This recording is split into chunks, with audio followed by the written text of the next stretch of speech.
This conference will now be recorded. So friends, please watch. Yesterday I gave you, thanks Prem.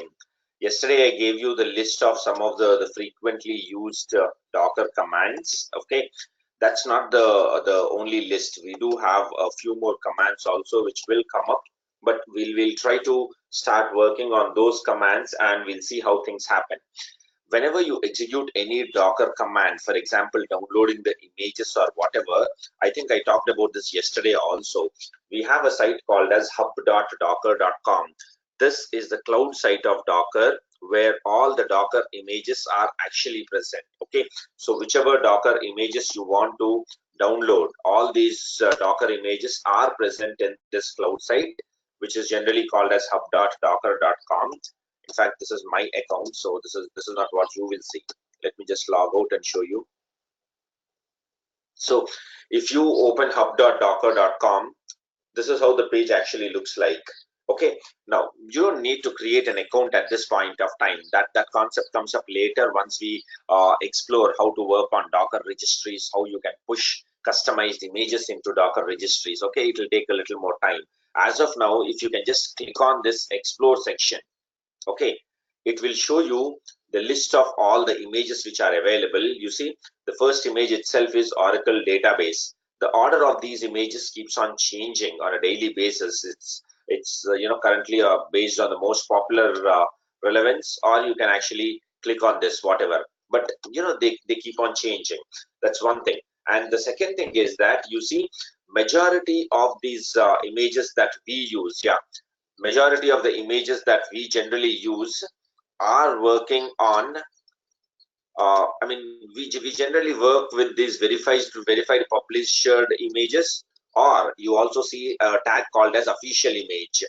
This official image or verified publisher simply means that generally these are the images which are coming from the respective community. So you can assume that this Couchbase is coming from the official organization of Couchbase.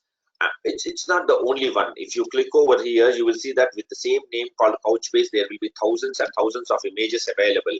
But the first priority we always give any image you want to work on Nginx, always first give preference to the official image. In case official images are not available, you search for the other things. For example, let me just show you for Nginx. It shows that with the name of Nginx, there are totally 45,127 images. Okay, and out of that, generally only one image or maybe a few, one or two images have this official tag. Okay, and all other images, you see, the image name always comes and there is always a forward slash and some other word. Okay, what is that? What are these naming conventions? Why they are given in this way? We'll understand that a little later. But as of now, just keep in mind that we use official images. In case official images are not available, then the next priority would be given for the number of downloads and the star rating which has been given. That's how generally we do. Now, already we have discussed the command which is capable of downloading the images. What is that command? It's pretty simple. All I have to do is docker pull and give the name of the image. That's it. No credentials, nothing, no Docker Hub account. Automatically the Docker engine will contact the hub.docker.com, the cloud site of Docker, and from there it will pull the image. Any image you want, it can be done in the same way. So if I say Docker images, you see that the image has been downloaded. So you just name what image you want. Docker pull command will be able to download it provided that is present. Okay. Now, if I want a specific version of Tomcat, by default, when you don't specify which version you want, the Docker command always downloads the latest version. Okay, let me show you. Currently, it's trying to download the Tomcat image. Now, if I come to this site and if I simply say Tomcat, you see with the same name called Tomcat, overall there are 20,000 images, but of course it is downloading the official image only. And if you click on this Tomcat image, it shows you the detailed documentation as to what is Tomcat and all that, and the link, the version of the Tomcat that is getting downloaded. See, so many versions of Tomcat are available over here. and the latest and the topmost version that you can see is 9.0.22-JDK, Open JDK, Oracle, something is there, which means this is a Tomcat version which is having JDK 13 installed on it. Okay, so that's the default version which is getting installed. In case you don't want that, you want an older version or some other, whichever version number you want, you just try to identify that version number. Let's say I want to download Tomcat 7. You see, I all the values which are given at one single level of line represent the same image, which means I can either say I can either give like this. I can simply say imagine, I can say this. So what it will download, it looks as if it is going to download 7. I can either say 7 or I can say 7.0 or 7.0.94, 7-JDK 8. So all these things are going to download the same image. Similarly, all these will download the same image. These are not three different images. It's only one image which is referred via three different names. If you don't give that versioning, as I told you, it always works on whatever is the latest version. See, earlier it downloaded the latest version. Now it's attempting to download Tomcat 7. If we give Docker images, you can see that it has downloaded two versions of Tomcat. The first version that we have downloaded is 7, and the second version, it says that is the latest version of Tomcat. Okay, so in this way you can actually Docker pull is a simple command using which whatever images are present on the remote GitHub repository can be downloaded into our local machine. Okay, fine. So how to pull an image? We have seen any image, you just name it, search for it on Docker Hub, and you will be able to download it. Similarly, to delete an image also, we have seen the command. You can simply say can we check which version is installed? Yes, if you give Docker images, in the tag section it shows you which version is installed, whether it is the latest version or some older version, etc., etc. All that information will be present generally in the tag section. Okay, the Docker images will show you all that. Fine. Now, latest means you have to look to the documentation, what the Tomcat documentation is saying, which is the latest version of their image. Okay, every image can have a different version, right? So you have to just click on that image. You open hub.docker.com, click on that image, and they'll show you what is the latest version. For any image, the process is just the same. So friends, so that's it. This is how the images are downloaded. Similarly, you want to remove an image. The command is docker rmi, and you give the name of the image. So Tomcat image will be removed from my machine. Now I will be left with only two images on my machine. Tomcat 7 and Nginx latest version. Tomcat latest version has been deleted from the Docker host. As we discussed yesterday, Docker host is nothing but the machine where Docker is installed. So from that machine, Tomcat has been successfully deleted. Okay, so this is how you do pull operations, push operations, and all those things we'll see once we understand how to create our own customized images. Okay, there are a lot of ways in which customized images can be created using Docker commit command. There's a much more powerful concept called as Docker file, and we will see that using the Docker file we can entirely change the properties of the image to an extent where I can take a Tomcat image and make it behave like an Nginx image. I can take an Nginx image and make it behave like a Ubuntu image. So if you are good with the Docker file, literally you can make whatever kind of changes, but that concept comes a little later. Now let's go into the container creation. I think when I gave you the notes yesterday of all those important commands, I told that docker run command, try to spend some time on it, because that is the command using which something can be a image, a Docker image can be converted into a container. So what is the command for doing that? You can simply say docker run and you give the name of the image. Whichever image you want, give the name of the image. So let's say I want to work on the Tomcat that we have downloaded, or something else, HTTPD. HTTPD represents Apache on a Red Hat Linux system. I want to start this HTTPD as a container. So the regular command is docker run HTTPD. But HTTPD should be first of all present on our machine, which means first of all I have to give which command? Docker pull. Docker pull will download the image from the registry Docker Hub into our local machine. Once it comes into our local machine, the Docker run command will start it as a container. But there's a small catch over here. Run command can do two things. Run command can also do pull operation, which means if the image is not already available over here, the run command will automatically download the image and then start it as a container. Pull command can only do download operation. Run command can do both download and also starting a container. So with this command, the HTTPD will start as a container. And in the run command, I have given you a lot of options, right? For example, name. I would like to give the name of this as web server. HTTPD is a application server on which developers can deploy their pages. Once they are deployed, we should be able to see the UI of the page and everything. But currently, that HTTPD, rather than going with an installation, we are trying to create a container over here. Okay, so that's it. HTTPD is going to start as a container now. Yeah, I'm sorry. Yeah, tell me. In the real-time scenario, do we have the same, like they'll give us some VMs, they will give us some server and they'll ask us to do this, and because I'm not worked on real-time, that's the reason. Ramakrishna, yes, Ramakrishna. If your question is currently we are doing everything on a Linux server, so are you asking that in your real-time scenario also, will they give us a Linux server in the same way and ask us to create container creation? If that's your question, 100% yes.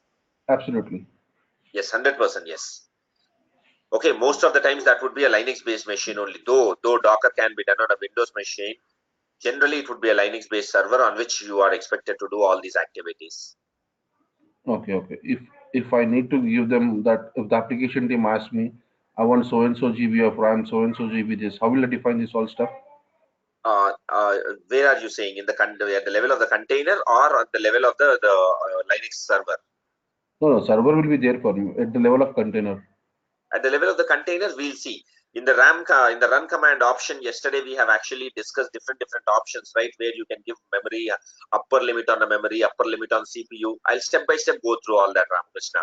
You can Okay. put an upper limit, but how Docker works is when you don't specify. Currently the HTTPD container I have started, I did not specify how much memory it should use. So when you don't specify, how Docker works is when this HTTPD is running, if more and more processes are running, automatically it will start consuming more and more amounts of CPU and RAM when you don't put an upper limit. That is what is happening currently. Okay, how to put that limit, we'll see. Okay, okay. Now, friends, please see, when I execute a Docker run HTTPD, okay, Can I use these containers for my big applications? for Like I need absolutely some, big applications in the sense what, Ramakrishna? like if I need some 200 GB, 2 terabyte of RAM, 100 terabyte of volumes are there. Does this work? Absolutely, absolutely, Ramakrishna. Everything that you are doing on your regular physical servers can be done on containers, provided that hardware is available. 100% we can do it. Okay, okay. Okay, probably I can't scale that kind of figures that you are trying to talk about, but at least I'll try to show the same scenario that you are talking on a smaller scale with a little Yes. lesser amount of, maybe I'll put 1 GB or 2 GB of RAM for each container. To that extent we can definitely see, but you can put it to any extent. That's what we are saying. See, Oracle database, we are able to start Oracle database itself is as a container. Then what will, if Oracle database itself we are starting as a container, what will happen to the data that is supposed to be stored in the database? There are lots of ways. Either you can store it directly in the container, or else we can store the data on an external volume and you can make this container access the data. So all those scenarios we'll understand. How you can directly go into the database and store the data, or else, if the data is present on external volume, how you mount it so that this database can start working on it. We'll see everything.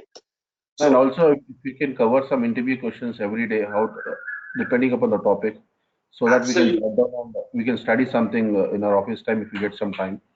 Definitely, Ram. Definitely. Probably today itself we'll really go into a lot of interesting activities. Yesterday we just talked about the basic commands, but now you will see that as we start and more different types of containers, Docker really looks like magic. Believe me, every session of Docker will look like magic starting from today. Okay. So Okay. let's see. So friends, What I have done over here is Docker run. I just started HTTPD. HTTPD is an image. The Docker run command starts it as a container. When you're starting it as a container, you don't give any name, the Docker engine will automatically assign some name. But I did not want that to happen. I wanted to give my own name, so I gave the name as web server. You can give whichever name you want. But when I executed that command, do you see the HTTPD has started, but it is starting some, it's generating some logs, and due to these logs which are getting generated over here, my regular command prompt where I am firing the regular commands, I'm not able to generate that command prompt, which means if I want to start some other container, I'm not able to do, because on the screen what is happening is the HTTPD logs are getting generated. So I would prefer this container to run in the background in the detached mode. So in the run command, we have given that option. If you remember, in the run command, if you can just look into yesterday's notes, in the run command we said that you can use a -d option. You can use, this was this was a list of commands that I have typed yesterday, and you have this run command where I said that there is an option called as -d. This is used to run the container in detached mode so that it runs in the background. So let me first delete that container, rm-f, the name of the container is web server. Now I will use the same docker run command, HTTPD. The command is docker run and image name. Between the run word and the image name, you insert whichever options you want. Out of the list of options that have been given over here, whichever option you want, you just insert it in between the run word and HTTPD. So I'll say -name. You give any name that you want, -d for detached mode, and friends, which options have to be given. It's not that for every image I'll use all the options. Depending on the kind of image, we need to decide which option I have to use. HTTPD, you know, is a web server. I can access it through a browser, like how I access my Facebook or my show or something like that. HTTP I access through a browser. In order to access it through a browser, I have to do port mapping. Okay, why port mapping has to be done? I'll tell you. HTTPD, the internal port of HTTPD is 80. That's not your choice. HTTPD image is coming with 80 port number. The external port, which means on the host machine, which port you want to open, that is your choice. You can give whatever you want. I'll give 8090. You give whatever you want, as long as that port is available. So if I run this command, HTTPD will start as a container. The name of the container will be web server. It will run in detached mode, and on the host machine, it will open 8090 port, which will be linked with the container 80 port. How do I know that HTTPD port is 80? Or tomorrow, if I'm using Tomcat, it might be some other port number. How do you know all this? We don't need to really worry about that, because all I have to do is you come to hub.docker.com, search for that corresponding image. They'll immediately show you which port has to be, which is the internal port of the container. I think I talked about this yesterday also. On the left hand, just a second. On the left hand side of colon, what you give is the host machine port number, and this is the container port. We call this as the internal port, and we call this as the external port. Now let me show you. I'll just search for HTTPD,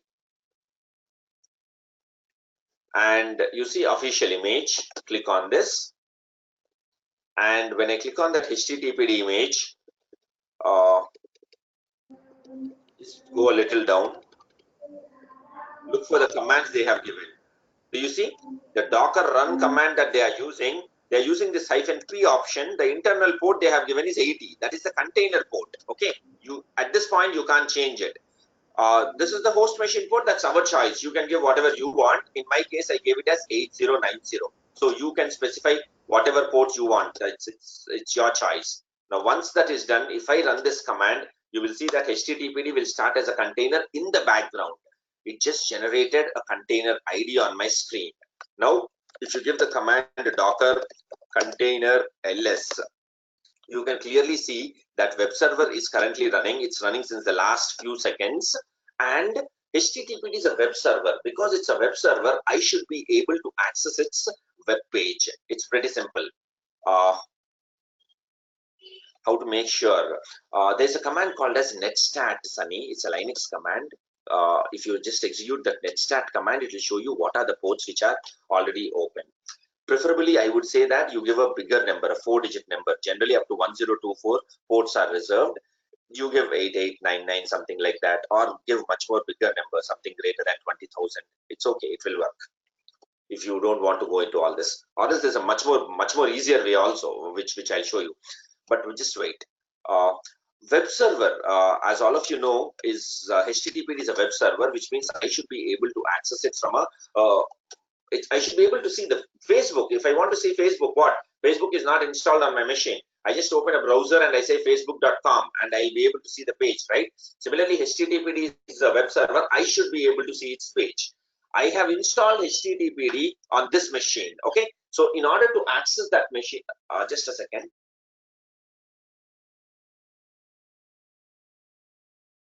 In order to access that machine, this is the machine where HTTPD is installed. In order to access that machine, what you can do is just highlight that machine, and if you go a little down on this page, you will find something called as public IP. Okay, I have to take that public IP. Just take the public IP, paste that public IP in your browser, and on the host machine, which port number I have given? 8090. Public IP, see, I am sitting in Hyderabad. This browser is installed in my Windows machine on my Hyderabad machine, right? Here you are saying that you go to this AWS server. That AWS server is running in North Virginia data center. See, if you look over here, you can see that all my machines are running in North Virginia. So this command will ensure that you will go to the this IP address will ensure that you will go to the North Virginia data center. And here in North Virginia data center, you are specifically saying open 8090 port. It should take me to the HTTPD web page. See, that is the default HTTPD web page. They have just given a message called as it works. Similarly, other applications like Tomcat or Nginx, they might have different web pages. But irrespective of that, that web page should be opened. Which means rather than going with the regular process of installing HTTPD on a Red Hat Linux machine or something, we are able to start it as a container in just a matter of 1 second using the command that we have seen. Okay, now let me tell you why that port mapping is done. If you actually look at the command, see, this is the command that I have given, which is starting the HTTPD container, right? Now please see, this is the hierarchy through which we are trying to access these machines. First of all, these AWS, these Linux servers, the Docker host is not running on my machine. It's running on the AWS data center, right? We want to access something which is running on the AWS data center from here. See, this is, friends, this is my Windows laptop through which I'm taking your class. Okay, obviously the browser is installed by Firefox or Chrome or IE is installed on this. Whereas this is the AWS instance, Ubuntu instance that we created yesterday, where the Docker container is running. On this Ubuntu instance, just now we created a HTTPD container. Sitting in this machine, I would like to access the HTTPD container. For the Ubuntu machine to communicate with the HTTPD, we created a port opening. HTTPD always runs on 80 port. On the host machine, it was my choice. So I opened 8090 using this option, which means this 8090 port has been tied with the 80 port of the container. Now, I am sitting in an external location. I can't access this container directly, but I can access this Ubuntu server via its public IP. So I am giving the public IP of this machine in a browser, I give 8090. So what is happening? My Windows machine is requesting this particular server, and on this server, it is getting routed to 8090. The moment it is routed to 8090, this is tied up with which port number? 80 port number of the HTTPD, and out comes the page. We are able to see the web page of the HTTPD. I hope you are understanding. Okay, that's it. This is how you start a web server or anything, and you will be able to see the home page. Now, similarly, can you repeat it again? I missed it. No, you want me to repeat that, right? Fine. Just see. What I am saying is, we are sitting at an external location, right? Currently, all these containers, I'm trying to show everything from my Windows machine. But actually, the container was installed on the AWS Linux server, okay, which is running in North Virginia. On that North Virginia Ubuntu instance, this HTTPD is running. From my Windows machine, if I want to see this HTTPD, first of all, my Windows machine should be able to access the AWS Ubuntu instance. For doing that, I gave the public IP of the Ubuntu instance. On this machine, there is a possibility that a lot of containers can be running. Out of those containers, I am giving 8090 because this 8090 port has been tied up with 80. The moment in my browser, just watch in the browser what we have given. We just gave the public IP colon 8090. This 8090 is linked with the HTTPD. Immediately it's getting routed to HTTPD, and we people are able to see the home page of the HTTPD. It says it works. So that message is coming on the screen. Now it's not just with HTTPD. You just tell whichever application you want, and you will see that we will be able to start that in the same format. For example, if I want to do the same thing with Tomcat, I'll give docker run Tomcat, and then we'll say hyphen name. You give any name. I'll give the name as app server -p port mapping. This time I'll map 9090 with 8080. Tomcat Don't give internal port is don't give 8080. 909. Don't That's give fine. 90. Don't give 9090. Just run the command once. You mean to say like Don't will not this? assign any port. Yeah, will not assign any port. You don't want me to give this also? No, no. Let the default port should be there. I think HTTP it is 80. I don't know for what Tomcat it is. Tomcat is 8080. 8080. Yeah, we'll just run like this. No, -p always expects you to perform port mapping.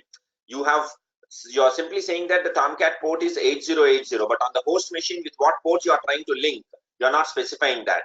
So when I come to the host, when I come to my browser, and if I say it's not able to open that page, because on the container you have opened the port 8080, but on the host machine you are linking it with which port? It's not understanding. Okay. Okay, got So it, got it. But it is getting installed, I think. remember, it's not mandatory that I have to give 9090. If you want, I can give anything over here. Even 8080 will do, which Can you means run on the Docker host. in this? Yeah, If you can see with the Docker is the Tomcat image is available. Container is created now. Can we check it? with the previous command, yes, the Yeah. container got created. The Okay. container got created. That's the reason why it was generating that container ID. If you give the command docker container ls, you can see that the Tomcat is running, and it's 32768 port number has been assigned, which means if I want to open the Tomcat page, I can directly do like this: 32768. Yeah, it's default. It's doing it. Yeah, I mean, automatically it's assigning a port number which is greater than 30,000. That is how Docker always assigns. When you don't specify the port number, it assigns a port number greater than 30,000. And which language does this return? These images are written in? It's not one single technology. They are coming from different technologies. Most of them are Ubuntu based kernels which are internally having that, but all these images are not created in one technology, because you know what, please understand, these images are not created by Docker community. They are created by those respective organizations in collaboration with the Docker community. For example, Oracle database container image is there. It's not directly created by the Docker community. Oracle people and Docker people both are working on it, and they are trying to create the image. So how these technologies are created in different languages, each technology, you can't say that Oracle and SQL Server both are written using the same technology. Internally, their architectures are different. Similarly, these images are created in an entirely different way.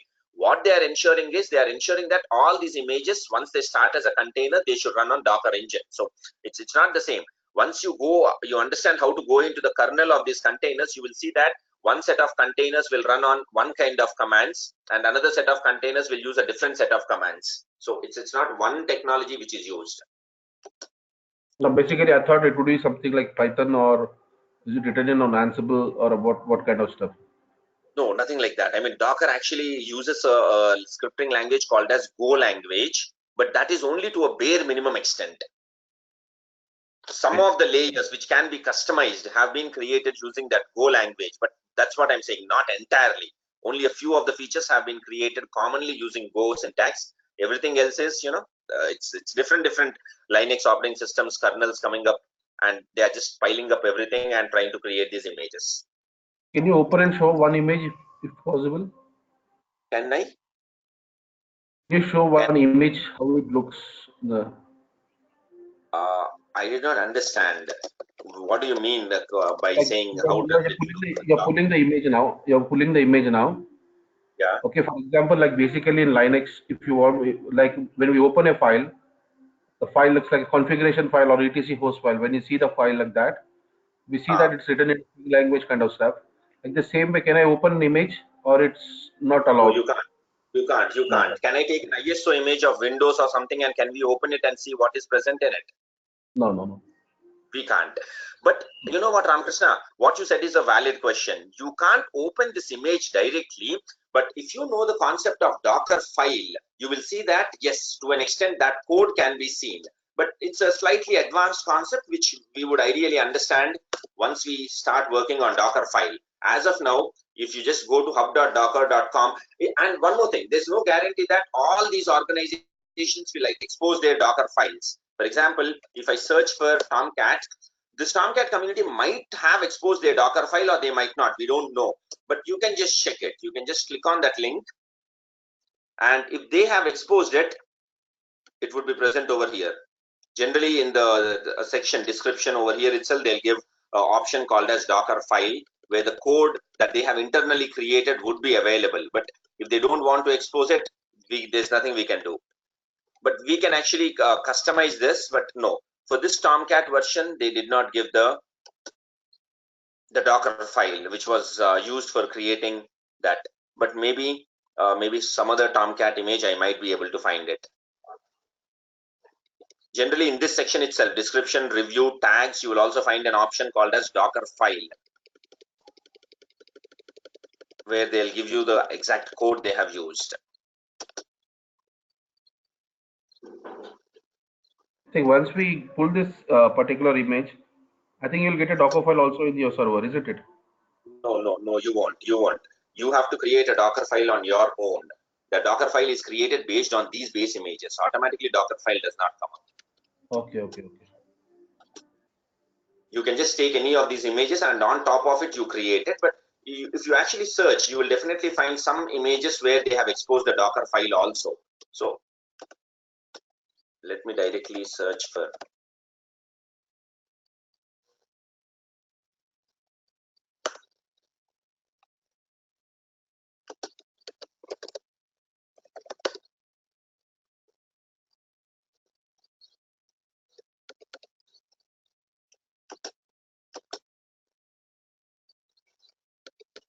see, this person, this Redis image, this is not the official Redis image, it's coming from a a user whose name is Docker file. This is actually the user names, and here they have given the Docker file. So if you click on the Docker file, this is the code they have written for creating this image. We will understand how this code can be created. Nothing special over here, very simple code they have written, but how to create that code and how to customize our own images we'll see. But so it's not guaranteed that all images they will expose the Docker file. Some of them do. You can click on the Docker file and you can see the syntax. Otherwise, we can create our own Docker file. That's not something great. So anyhow, friends, what we have seen is how to download an image and how you can start it as a container. So any kind of technology, you can just start it as a container in a matter of seconds. If anyone has the experience in installing Tomcat or Jenkins installation will take a lot of time. Lot of time in the sense you have to first have you have to install Java, then you have to install Jenkins. That Jenkins you have to download and install, which is a big process. Probably half an hour or so you spend on it. But with my Docker, I can just start that Jenkins as a container in 1 second, and you will get the Jenkins page in running condition. All I have to give is Docker run Jenkins, and you give the arguments hyphen name. You give whatever name you want. My Jenkins, port mapping. If you're not clarified, you're not clear with the port mapping, the best alternative is you give capital P. What capital P will do is it will identify what is the internal port of Jenkins, and automatically it will map with the external port. That external port will be something greater than 30,000. In the case of small p, you are specifying what is the internal port and what is the external port. Whereas in the case of capital P, you don't need to give anything. It's called as automatic port mapping. Whatever is the Jenkins port, it will pick up, and on the host machine, it will automatically reserve a number greater than 30,000. And I would like to run this in detached mode. So I'll say -d. So Jenkins is getting downloaded now. This is the pull operation which is getting executed, and then it will start as a container also.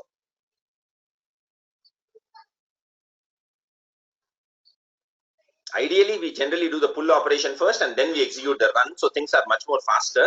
But because this is a new AWS instance, the run command itself is doing the pull operation also. So that is why it's taking this much time. Starting container never takes time. Okay, it's done. The Jenkins has been started. If you give the command docker container ls,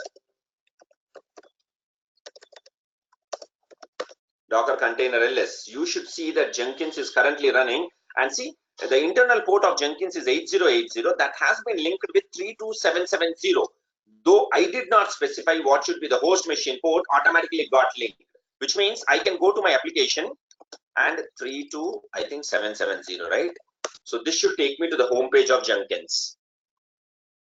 The same Jenkins, if you try to go with regular installation on a Linux machine, you know, if you have time, just watch on YouTube or some other place how Jenkins is installed. You'll see how much time it will take. 20 minutes or more you will have to spend. Whereas here we are able to do that. Can we be able to change the port later once it is assigned? On a running container, you want to change the port. Venkatesh, I'm not sure, Venkatesh. I don't know. But I'll come up with a solution for this. Okay, I don't know. I mean, I never thought about that. When a container is running, can we change the port number? Generally, we stop it and we can change it. But if it's in running condition, I don't know whether the port number can be changed or not. So I will check if I can get some answer for that. Okay. So friends, so any application we are able to start it in a matter of seconds. That is what essentially we are trying to see, right? Now the next one, Ubuntu. What is Ubuntu or what is CentOS? They are Linux operating systems, right? Different flavors of Linux. Now you bring me a Ubuntu ISO image and you want to start it as a you want to install it as an operating system. Yesterday itself we discussed it will take 30 minutes, 45 minutes, but here I can simply say docker pull whichever image I want. We can first download it into our machine. Docker pull will download that image, and once that image is downloaded, if I want to start it as a container, the container is nothing but from an ISO image you are doing a fresh installation of the operating system. The command is simply say docker run, you give the image name, and for this image you give some name, hyphen name. I'll call it as my Ubuntu. Because Ubuntu is an operating system, obviously I want to go into the terminal of the operating system, right? When you in the case of web servers like Tomcat or Jenkins and all that, we wanted to access it from a browser. Whereas Ubuntu is an operating system, and obviously when I start an Ubuntu operating system, I should be able to launch the terminal in it, right? For that, we'll use this option called as -it. Remember, I said that we have an option called as interactive terminal, which is used for launching a interactive terminal. Just look at the commands we have seen yesterday. The docker run command comes up with an option called as -it, which is used to open an interactive terminal in the container. So when I give this command, Ubuntu image will be created as a container. The name of the container will be my Ubuntu, and I will go into that container. The interactive terminal should open. In 1 second, it will do it. Done. What you see is no longer my host machine. This is my container. Root @ this is the container ID. This is the container ID of the my Ubuntu container. I'm no longer in the host machine. This was my host machine, root @ worker2. But now root @ this container ID. Whichever commands you are executing now, all these commands are getting executed within the Ubuntu container. Any command that you execute is happening in the Ubuntu container. If I say exit, now the control will come out of the container back to the host machine. It's not just Ubuntu. Any operating system you will be able to start it like this. Docker run, I want CentOS, and now I'll give it a name, -- name. I'll call it as my CentOS. I want to open interactive terminal. The docker run command will check whether this CentOS image is present locally or not. If it is present, it will start it as a container in just a second. If it's not present, it will try to do a pull operation. It will download from hub.docker.com. See, unable to find the image locally. So first it's doing a pull operation. It's doing a pull operation. Once it is downloaded, it will finish. The control has gone into the CentOS container now. It's starting and it's opening interactive terminal. Same drama. Whatever commands you are executing, they are happening within the container, not on the host machine. And when I say exit, you will see that you'll come out of that out of the container. So anything, it's not just application servers. You can start operating systems or anything. Friends, just give me a second.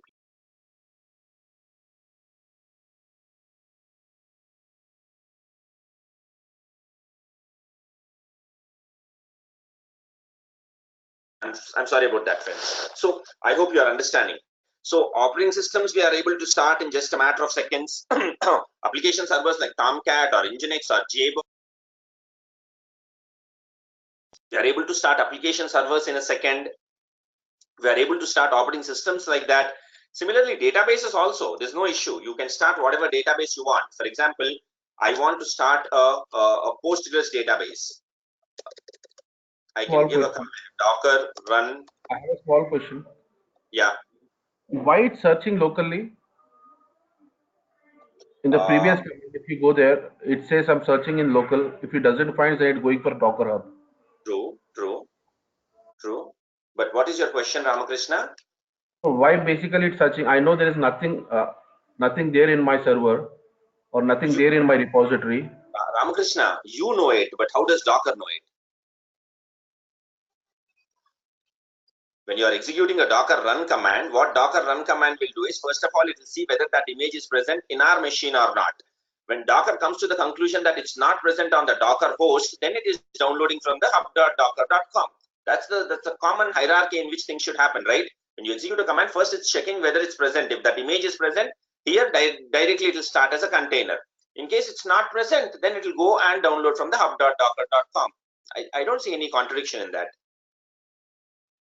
Don't you think that is the order in which it should go? First, it should check over here. If it's not available, then it should download from the remote Docker hub. That's what it's doing. So see, when I say Docker run Postgres, Postgres is a database. I'll give it a name. I'll call it as my Postgres. Hyphen name my Postgres. And because I want to run this on the detached mode, I'm giving -d. This will start Postgres database. The same drama. It will check whether the Postgres is already present on our machine. If it is present, it will start it as a image. In case it's not present, it will download. Unable to find the image locally, so it's trying to download.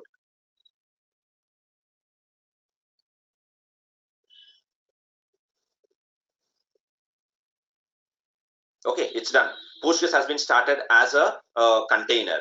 You want to see, you can give our command docker container ls. It will show you that Postgres container has started. It's running since the last 10 seconds.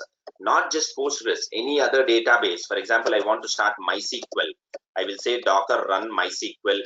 As always, after the image, if you don't give any version, it always works on the latest version. But now, because I'm saying MySQL:5, it is going to download the MySQL 5 version, and then I want to give it a name, hyphen name. I'll give the name as mydb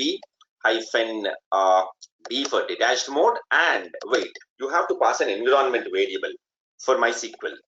What is that environment variable? MySQL_root_password, and you can give what should be the root password. I am giving my password as IntelliQ. You can give whatever you want. How do I know that I have to pass that as the environment variable? Same thing, always, whenever you're starting any image, if you look at that particular image related specifications on hub.docker.com, they will clearly show you what are the required parameters.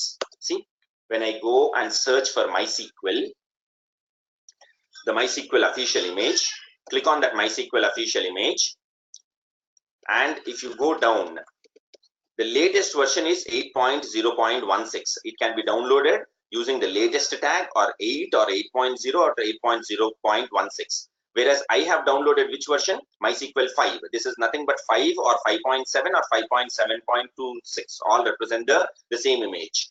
Now, on this page, if you go, they are telling what is MySQL and all that. If you have patience, go through all that or just leave it. And if you go a little down on this page, they are talking about something called as environment variables. And there is a variable called as MySQL root password. They say that this variable is mandatory. Okay, and it specifies the password that will be set for the MySQL root user. So they are simply saying that this variable is mandatory. There are other variables also. MySQL database, this is optional. These are optional. So a database admin can decide which other optional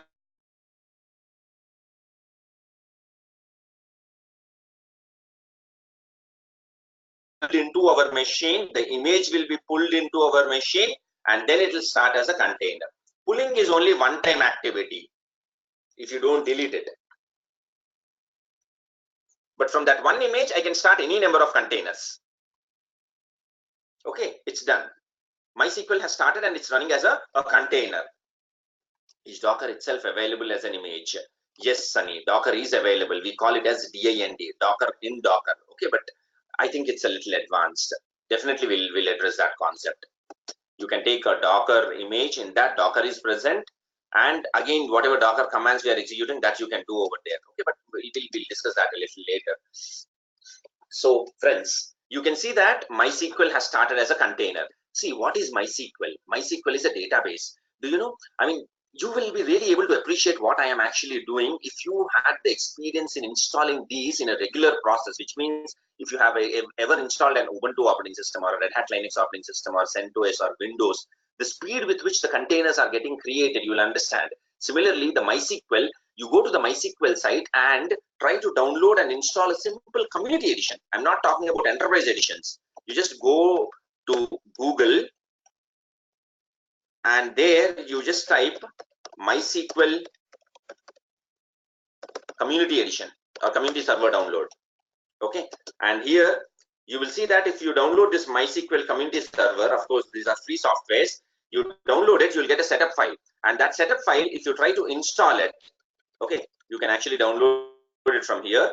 You try to install it by just clicking on next, you will see that it takes nothing less than 30 minutes. 20 to 30 minutes it will take only for installing a simple community edition. Whereas that MySQL, we are able to start it in just a matter of seconds with my command. Let me show it again. Docker rm, I'll remove that container, rm-f mydb, sorry, Docker rm-f, I'm deleting that, and now see the speed with which the container gets created. This is the command, Docker run. Always read the image name first, Docker run MySQL. It simply means that MySQL is going to start as a container. The name of the container is mydb, running in detached mode. You are passing a default environment variable. The moment I hit enter, you see the container got created, and that's it. Up and running database has been created. Now, how do you go into that database and create some tables? I mean, that's the job of a database admin, right? Now, for that, I gave a command called as docker execc, docker execc-it. What is the name of the container? MyDB bash. What it does is, this MySQL container is already running some processes. Along with that process, you are saying that you execute the interactive terminal with the bash process. Bash is nothing but the command prompt, the shell where you execute the commands. So this will take the control into the MySQL container from the Docker host. You see, root @ the container ID, the same container ID which got generated over here, you are able to see that container ID as the prompt. Oh, again somewhere it hit exit. So again we'll give that command. Container is not running. Wow, that container went into stop status. I don't know why. Fine, let's delete it. Let's start it again. Okay, now the command is docker execc-it mydb, and the process I want to open is bash. Okay, you see, root @ container ID. What you see over here is the container ID. We went into the container, and here I want to go into the database. How do you go into the database of MySQL?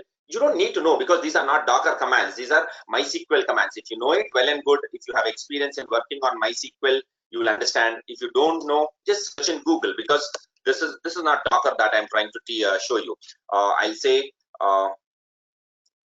login as root into MySQL. What is the command for logging in as root into MySQL? That's what I'm searching for. See, they are saying that this is the command, MySQL-u root-p. So if you know that command, you can directly give it. Otherwise, just search, because these are MySQL commands. Wow, something is going wrong. You know, that container is automatically going into exited status for some reason. It's okay. I'll just exit. Maybe that older version of MySQL that I'm taking is creating that issue. So I'll delete that container and permission denied. Oh, just a second, friends.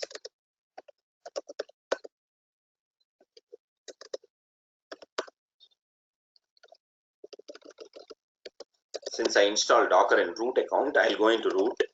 I'll delete all the containers.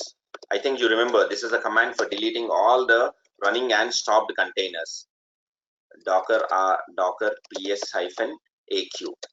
This will delete everything that is running on your machine, all the containers. Okay. Now the MySQL which was creating a issue.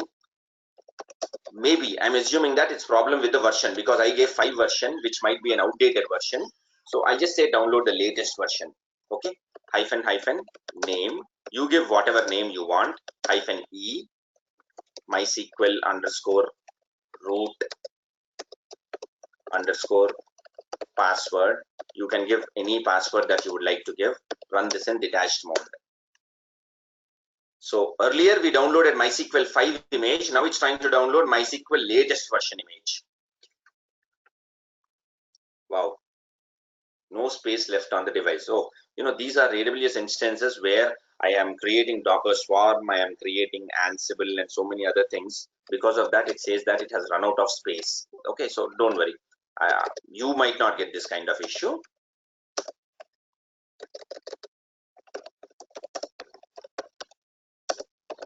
I run a lot of applications on these servers, so generally I run out of space. Otherwise, the 1 GB of RAM that they have given and 8 GB of hard drive they have given on AWS is much more sufficient. Now you see, after deleting all the images, I have freed 2.32 GB, which is sufficient for my requirements. So Docker run MySQL, and then I'll say hyphen name, whatever name you want, hyphen d hyphen e MySQL underscore root underscore password, and you can give whichever password you want. Finish. It's not needed in MySQL hyphen ID. If you want to open interactive terminal in that MySQL, we will give a hyphen ID.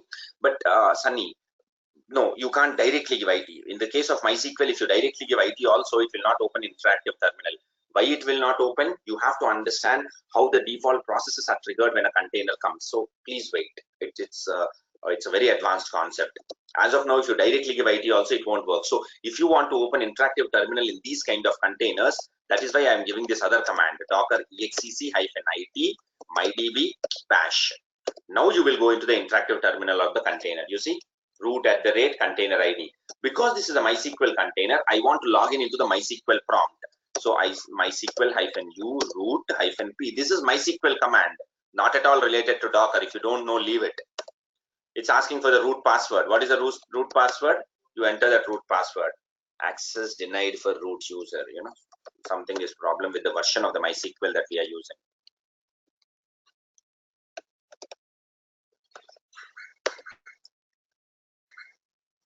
Just a second.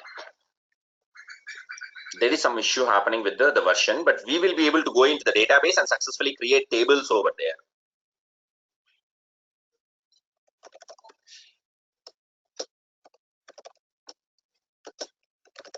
Docker. I'll delete the container.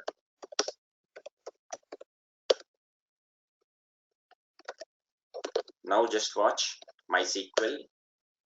If 5 version is not working, we'll try some other version again. Okay, docker exec-it mydb bash.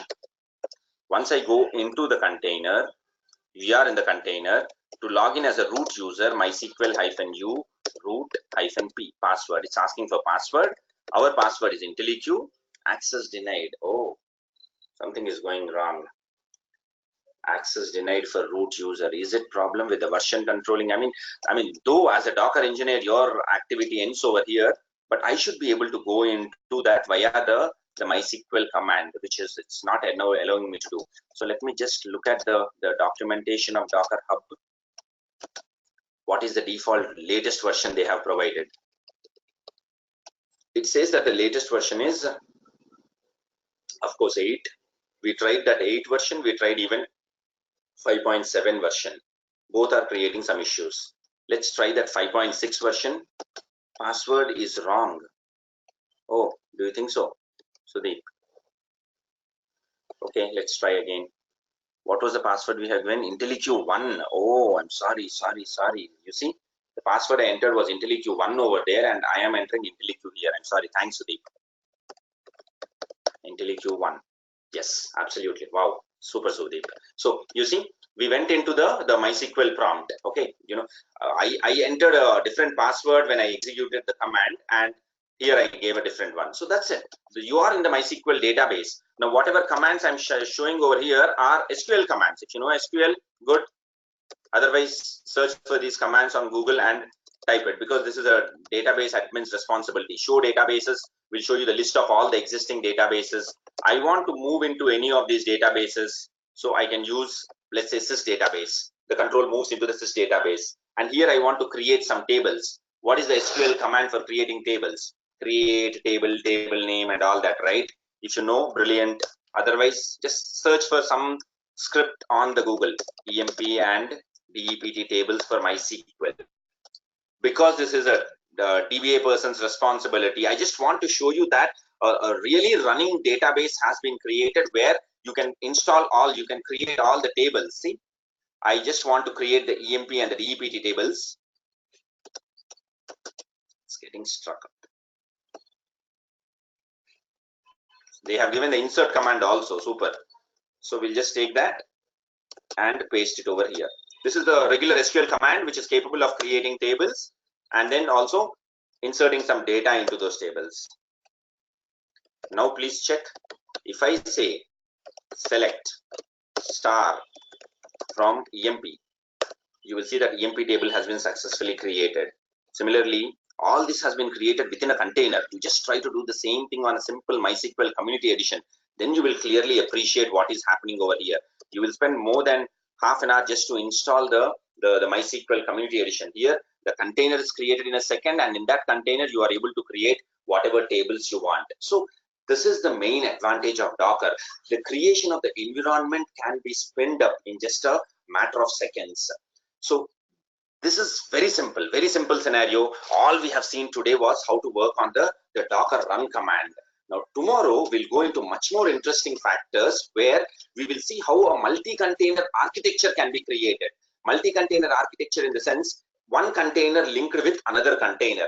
I want to create a CI/CD environment where a Jenkins container will be linked with two Tomcat containers. One Tomcat container I will call as the QA server, other Tomcat container I will call as the prod server.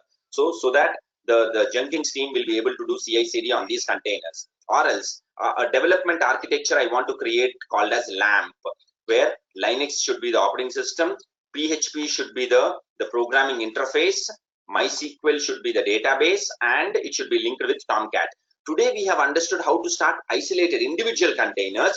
Tomorrow we will see how these containers can be linked with each other. There are a lot of ways in which linking can be done, using link option, using networking, and you can also use something called as Docker Compose. So one by one we'll try to explore, and what process I'm trying to show you, this is the exact process that your organization will use for creating the required dev environment or testing environment via Docker. Okay, so we'll see those things in tomorrow's session.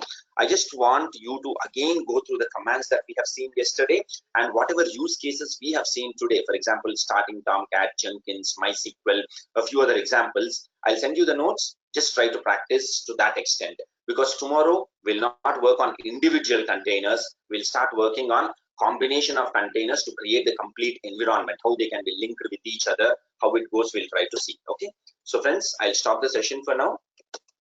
We'll continue tomorrow. Okay, thanks a lot. Sai, I have a question. So do you have time over? No, Venkatesh, tell me, what is your question? Okay, now we have created a container with SQL installed in it, right? MySQL, I meant to say. So, Yeah. so how can I provide this to the developer to access it and use it? That is what happens when you understand the linking concept. We'll see that tomorrow, Venkatesh. Okay. This MySQL has to be linked with some other application. How do you do that linking? That is done via Docker Compose, which we'll understand tomorrow. The not developer, not to the application. So I didn't get it. Or no, meant to the application. So it's I already an understand. application, right? MySQL is an application.